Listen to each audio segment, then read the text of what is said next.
Defender, or it doesn't shut, this one, should I say. Morning everybody, welcome back to Alive. We've got a Defender on the dyno again, but it's probably in the description already. It's a 300 TDI and we're going to be doing a little bit of pump tuning on this one today. So not mapping, but we're going to be setting up the fuel pump. We'll have a look at the turbo as well, see if we can do anything there as well. So this one, still got the locking tab on the fuel pump, so I think it's standard. We'll see what it makes standard. So normally about 100 horsepower when they're on the dyno. Goal with this one, more power, but nice and clean on the exhaust. So not really easy to do with you know, no emissions controls, but you know, we'll get it done. We'll get it done. Also afterwards, very shortly afterwards, it's going into the workshop for a live suspension kit as well. So we'll bring you along for the ride. And yeah, so right, stick with us. Defender 300 TDI, tuning, it is tuning, isn't it? And suspension. We don't love a Defender with a bit of character, eh? So, 101,000 miles by the look of it. Quite a nice sort of 90 this, I believe, as well. It's on a Galv chassis. We'll have a look at that a little later on. In the meantime, let's warm it up. Let's sync it to the dyno. It's always a bit of fun with a 300 TDI and no RPM dial. So, we kind of know where to set these. R380 gearbox, wheel and tyre package, we know what to do. So right, let's get some readings on here. Right, so we've got this little 90, cute little 90 actually, it's growing on me quite a lot. Got it all warmed up and we're ready to do our first power test. So all the settings in the dyno, yeah, I'm happy with them. Right, let's do a run, let's see what it's got. These usually make about 100 horsepower, maybe a bit more.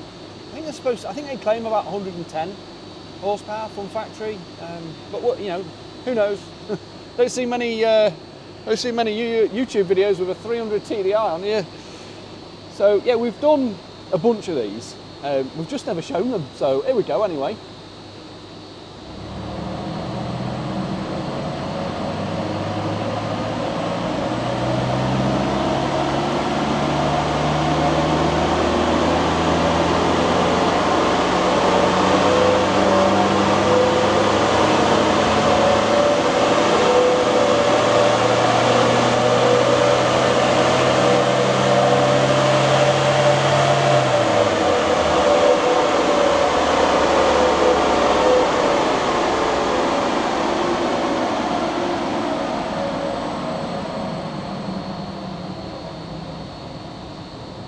Oh wow, 110, okay, we'll take that. I mean, something really weird just happened as well on the dyno. I'm in diff lock, but it ran it as a rear wheel drive. Let's just have a look into that. I'd prefer to get the 4-wheel drive system locked up. Maybe we'll run it out of diff locked.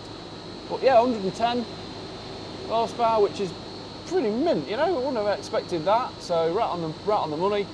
265 newton meters, not bad. I mean, a TD5, for example, is going to make about 300 newton meters and about 125 standard. So, I mean, this isn't going to tune up as well as a TD5, is it? Hell no. No, it's never going to do that. But let's just do a few more runs. Have a mess with this 4-wheel drive system, this diff lock, make sure everything's okay.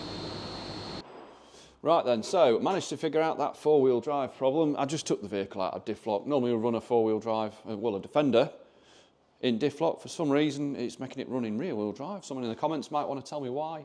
But yeah, even run as a 4-wheel drive, exactly 110 and the same torque figure. So, you know, the dyno, you can't fool with the dyno, yeah? You can't fool it, can you? Well, you can, but it's not stupid. It knows what to do. So, right, curves looking pretty good. No real problems with anything there. So Will's just nipped off to get some tools. So tuning one of these, or yeah, it's tuning, yeah. It's all on the pump and in the pump timing as well. So I think it's in there. And the turbo. Can we do anything with the actuator? So I think the locking tab's still on this one, isn't it, Will? It is, yeah. Yeah, right. So there's a safety locking tab which Will's gonna. You're probably just gonna remove the pin and then bust the tab off it in the vise or something, yeah. So we'll show you what all that's about. It's not easy to see. It's right underneath there. It's even got the plastic bit on it. It's even got, yeah. So this is, you know, the more I look at it, the more we admire it. It is a, it's actually quite a nice one, this.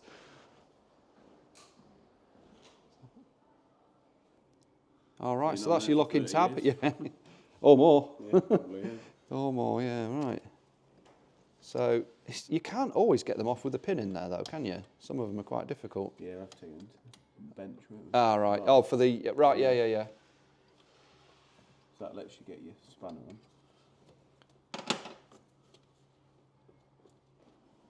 The steel crimped piece off of there.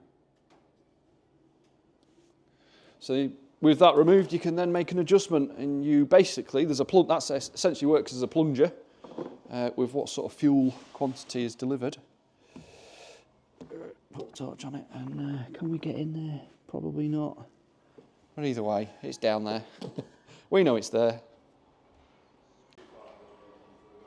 So it's just this little locker, this little crimp. It's just going to bust that off there, and then what that means is you can adjust this lock nut, which kind of does move.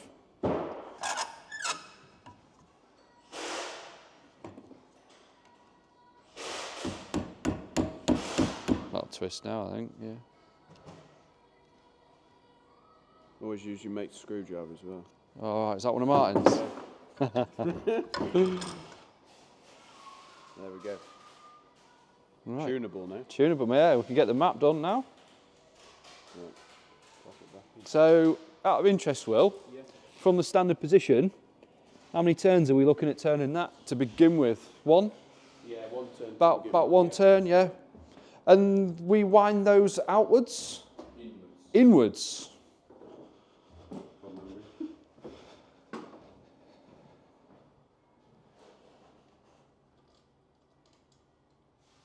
So usually, I did mention we've done quite a lot of these. Usually, we actually trade with someone who builds Defenders, but they don't want them on YouTube.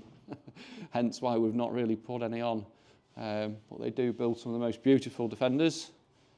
But today we get to show a nice white one, don't we? So, right, all clear?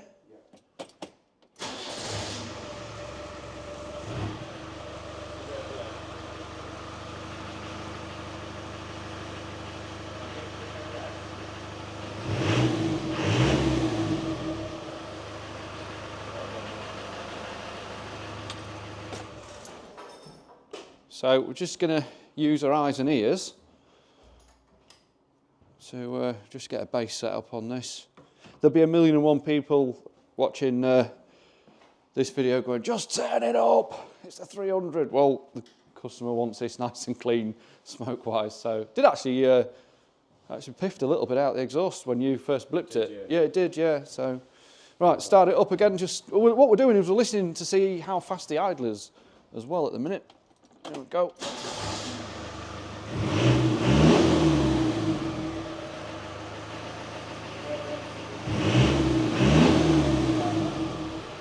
So it's ticking over faster than it did when it came in, so it's got some more fuel. What we can do is we can back off the idle screw as well. Can you do that when it's running? Yeah? So back off the idle screw a little bit, and then we'll get on with doing another power test. And these do, for such a small tweak to the pump, can give phenomenal gains, really. Want me to hold that torch, Will?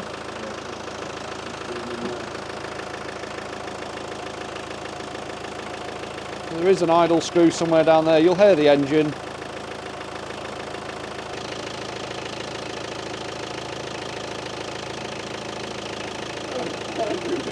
Right.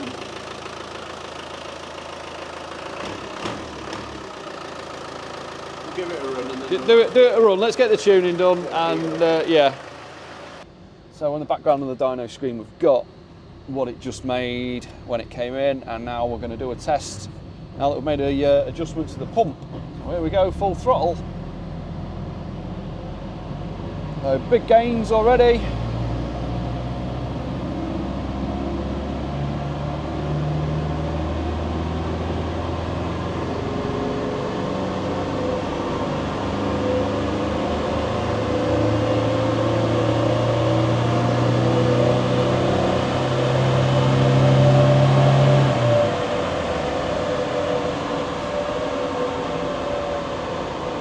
imagine that might be over the 300 Newton meters mark or thereabouts.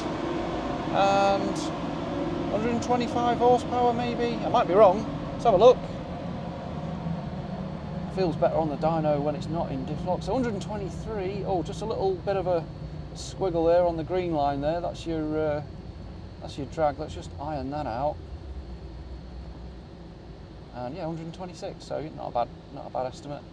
And yeah, said 300 Newton meters, so not too bad. I think what me and Will are going to do now is we're going to work on the pump timing. So we've done on the delivery now. Forgive me for that. And we're going to see if, with the timing usually gives big gains as well. So we'll do that.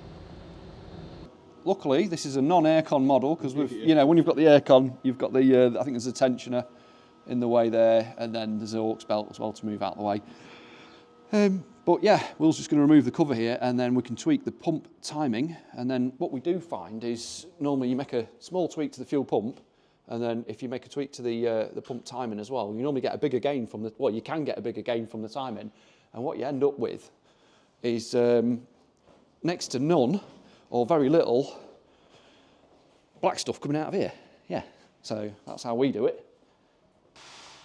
So you can sort of just about see there's some locking nuts in there, and what Will's going to do is just, on the big nut, he's just going to rotate just a little bit. It will. Yeah, because some of these are already maxed out, we find. Yeah. Or they've done the timing belt took out and you can't go anymore. Yeah, we've seen that. It should be a lot more perky as well. Yeah, a bit more peppy on the throttle.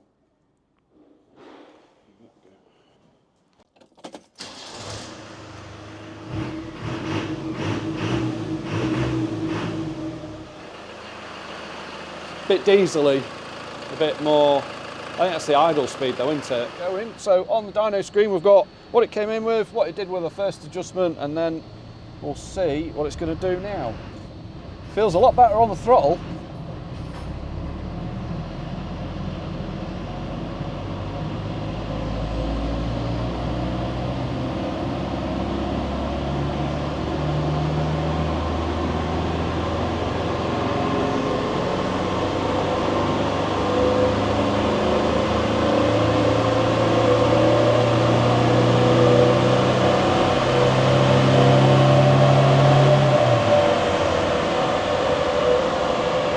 So all the power that's gained there in the mid-range, none at the bottom, not really any at the top. So see what we've got. 320 Newton meters at a guess. About the same power, 125. What we got? 315. Oh, a little bit on here. Just using that just to iron out the drag. 26, the same power, and we've gained 16 Newton meters, so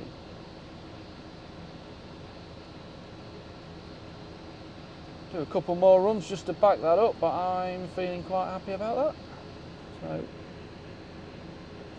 we could easily turn this up a lot with the fueling, but what it will do is it will make a lot more power, but it will also smoke like a chimney. So we're going to adjust this star wheel in there because the customer obviously hasn't supplied a boost pin, and we're going to sound the spacer down slightly.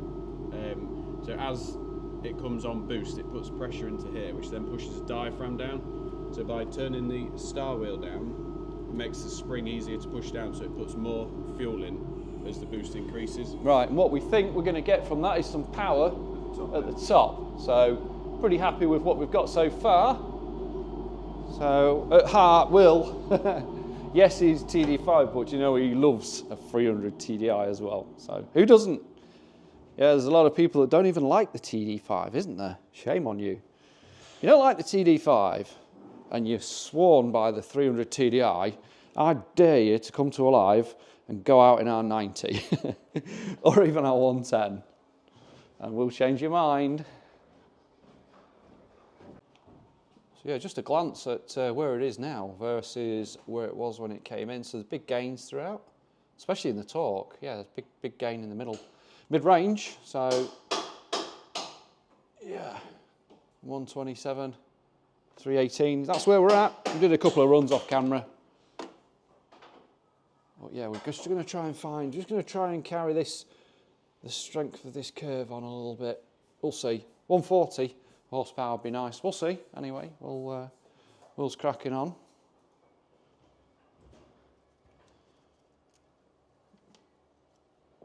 Check that that's not seized.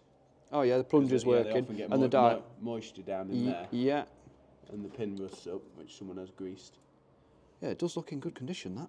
And there's the spacer that we're going to sand. Right. So what are you going to take off that? A mil?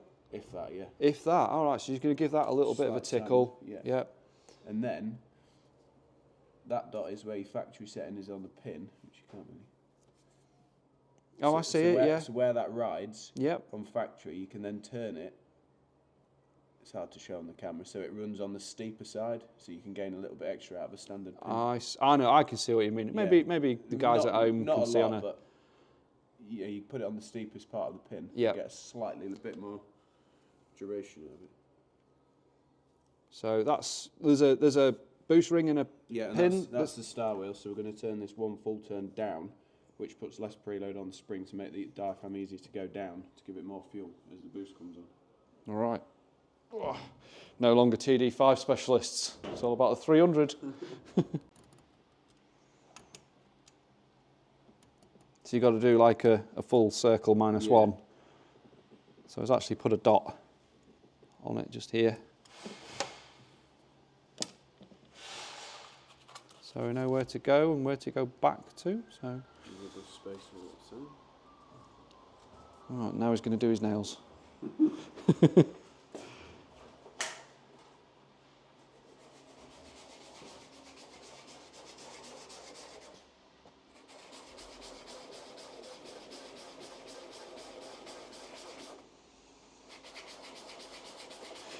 How many times have you done this on your own 300s, Will? A few times.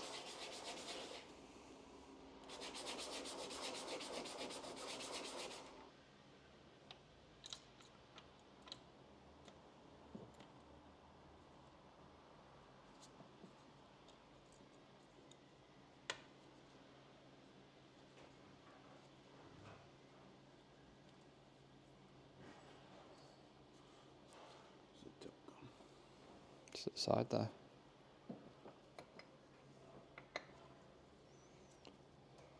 And you'll fasten that up and we'll have another go. Yeah, so we'll get on. Right, so with the changes to the pump again, let's see what we can do. Strongest graph so far on the background of the dyno screen.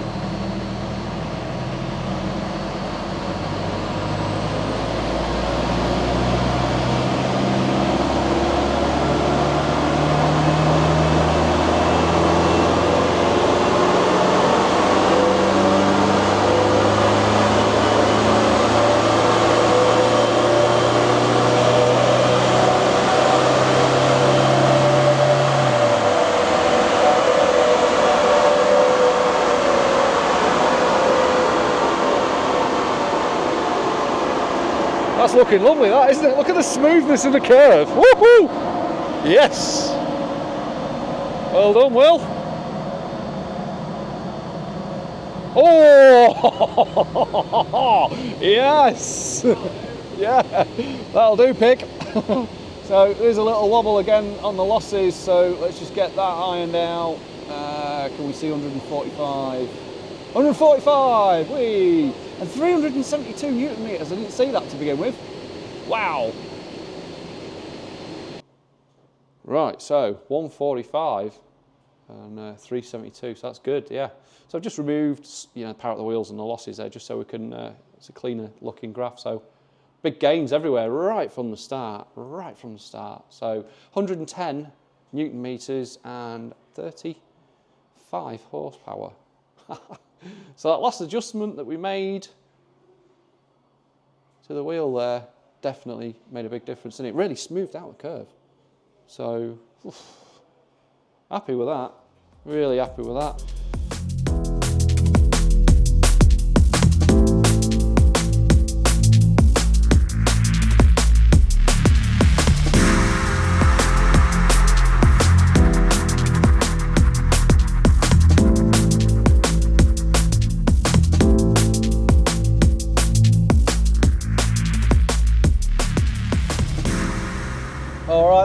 guys, what is it like to drive an live tuned 300 TDI with a live tuning comfort suspension? Let's find out.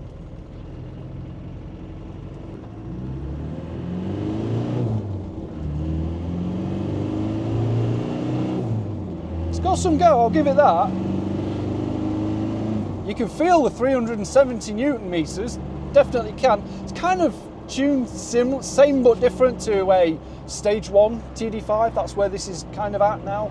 I mean, standard intercooler, and yeah, other than that, what are you going to do? You know, stock injectors, but we've done the fuel pump.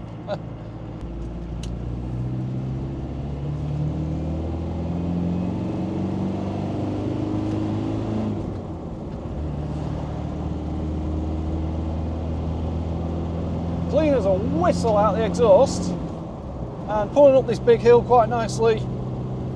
Suspension doing a good job. It always does, really. Comfort suspension. It's you know, if I do a tuning, I can show you a power graph, I can show you before and after. It's difficult to explain what the suspension's like. The Alive comfort suspension, it is difficult to talk about, you know, to try and describe, but it ultimately, the ride nicer, the softer. You feel less bumps in the road. As a result, if you're doing lots of mileage in a Defender, and let's face it, a lot of people are using a Defender 90 and 110 as a daily, you know, as a daily use, more now than ever. If you're doing lots of mileage in them, why not treat yourself to a better suspension kit for it? You'll feel less tired when you've done your journey. And of course, we do a lowered option as well. So I like the modified car. I would prefer the lowered version, easier to get in and out of the vehicle, still have the same ground clearance from the axles as well. So something that you may or may not have considered if you're lowering it. The axles, they are where they are. So let's give this a squirt up the bypass now. Just hang back in second gear for a moment. Let's go now.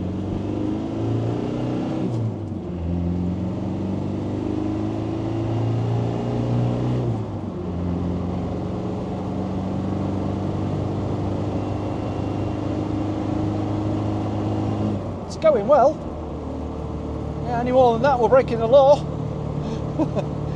Yeah, so going quite well there. Again, clean, proper clean from the exhaust. I'm only using a little bit of throttle, and yeah, is what it is. You know, I think we'll keep it in third around here, and we'll just ease on the throttle and see how it'll pick up. So full throttle now. Turbo spooled up quick. We're reaching for fourth already, yeah. Not bad that at all, actually. Can't wait to get the feedback from the customer, see what he says. You know, he can go for a road test, of course, isn't he? Let us know what he thinks. All right then, guys, I guess that brings us to the end of the video. All done within a day's hard work. Was it hard work? Not really. A lot of fun, of course.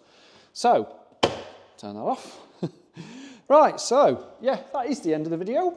Hopefully you've liked that. Something a little bit different. Yeah, it wasn't a TD5, was it? It wasn't a BMW powered, wasn't a Coyote. Wasn't a race car neither, was it? So, yeah, 300 TDI, and it came in and it left with, was it 35 horsepower and 110 Newton meters of torque? So, a good gain all round.